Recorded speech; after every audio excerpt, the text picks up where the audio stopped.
Break के बाद आपका स्वागत है। रायपुर से बड़ी खबर, जहां पर पूर्व मंत्री ब्रजमोहन अग्रवाल पर हमला हुआ है। जी हां, जनसंपर्क के दौरान अज्ञात युवक ने उन पर हमला किया। ब्रजमोहन अग्रवाल समेत बीजेपी कार्यकर्ता कोतवाली थाने पहुंचे और बीजेपी कार्यकर्ताओं ने यहां पर मामला दर्ज कराया है। कोतवाली थाने का घेराव किया। दक्षिण विधानसभा के बैजनाथ पारा में जनसंपर्क कर रहे थे ब्रजमोहन। इस वक्त की बड़ी खबर, बीजेपी कार्यकर्ताओं ने किया कोतवाली थाने का घेराव। दक्षिण विधानसभा के बैजनाथ पारा में जनसंपर्क कर रहे थे ब्रजमोहन, तभी उन पर हमला किया गया। ब्रजमोहन अग्रवाल पर हमला हुआ है, एक व्यक्ति के द्वारा उन पर हमला किया गया जनसंपर्क के दौरान। अधिक जानकारी के साथ लाइव हमारे साथ जुड़ गए हैं दिलीप साहू रायपुर से। दिलीप, कौन ये व्यक्ति था? क्या सामूहिक हमला किया गया? किसी एक व्यक्ति विशेष के द्वारा उन पर हमला किया गया और किस मानसिकता के तहत उन पर हमला किया गया? क्या वजह थी? जी दीपक, बता दें कि जिस तरह से अभी चुनावी घमासान तेज है और जो जानकारी मिली है उसके अनुसार से ब्रजमोहन अग्रवाल जो दक्षिण के प्रत्याशी है, पूर्व मंत्री है, भाजपा के प्रत्याशी है, वो बैजनाथ इलाके में जब कर रहे थे, प्रचार कर रहे थे, तो उस दौरान कथित रूप से एक, हालांकि उनका शिनाख्त नहीं पाया, लेकिन किसी युवक ने उन पर हमला कर दिया था।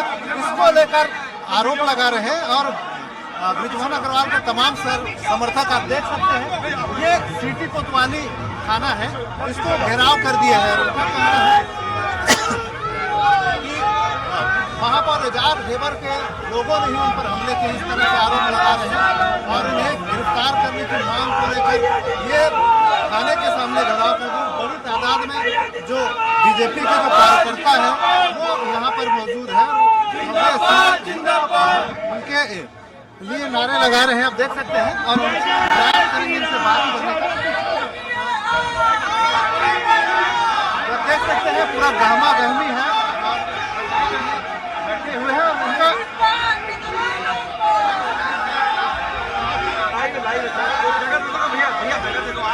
सिटी कोतवाली के सामने धरने पर बैठे हुए हैं, देख सकते हैं। तमाम जो कार्यकर्ता है बीजेपी के, वे भी यहाँ आ गए हैं और वो भी बैठे हुए हैं उनके समर्थन में, और देख सकते हैं जी ये ब्रजमोहन क्या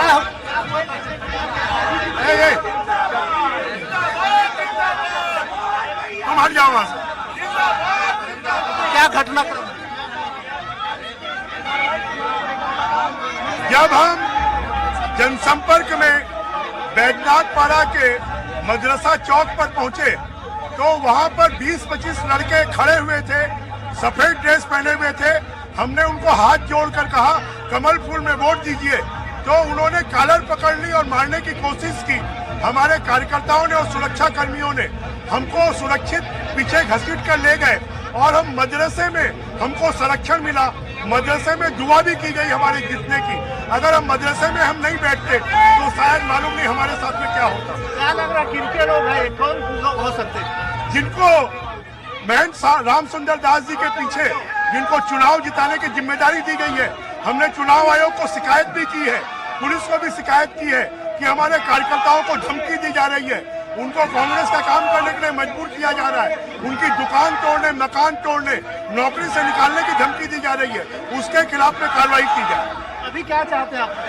अभी क्या हम जब तक उन सबको गिरफ्तार नहीं किया जाएगा हम धरने पर बैठेंगे।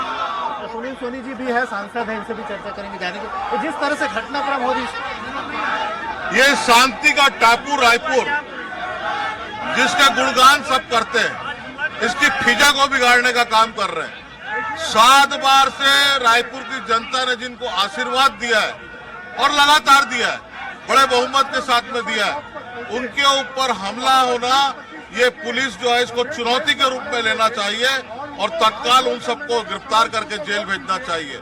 और जो अपराधियों को यहाँ पे संरक्षण मिला है, वो सब सारे अपराधियों को चिन्हित करके जो है इस लोकतंत्र के उत्सव हम सब जो है रायपुर शहर की जनता, छत्तीसगढ़ की जनता जो है वो अच्छे से मना सके, इसकी व्यवस्था करना चाहिए। क्या इसको राजनीतिक षड्यंत्र मानते हैं?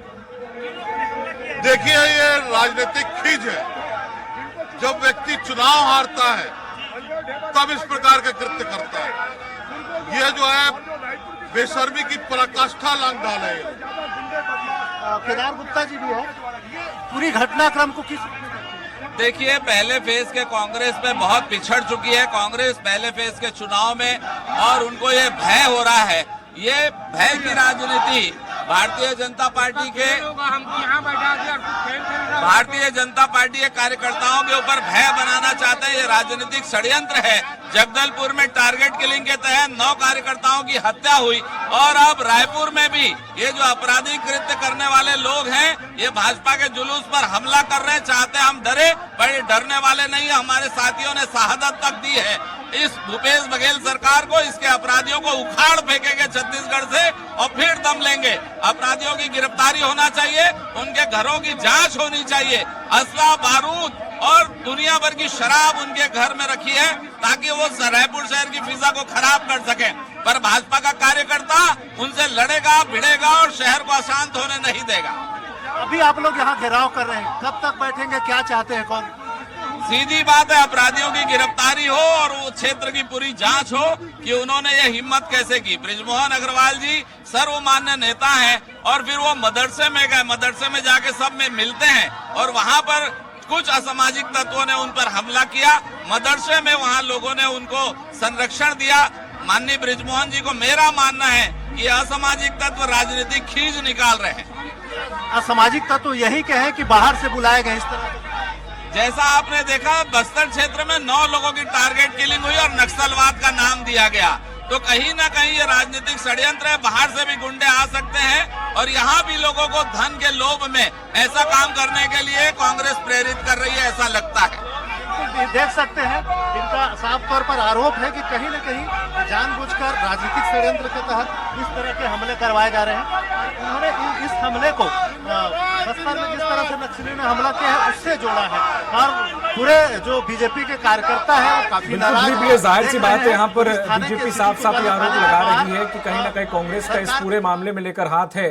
अब ये देखने वाली बात होगी कि जिस तरह से घेराव किया गया है, पुलिस इस पर क्या एक्शन लेती है और ये पूरा वाकया क्या राजनीतिक रूप लेता है। वक्त फिलहाल छोटे से ब्रेक का, जल्द होंगे हाजिर।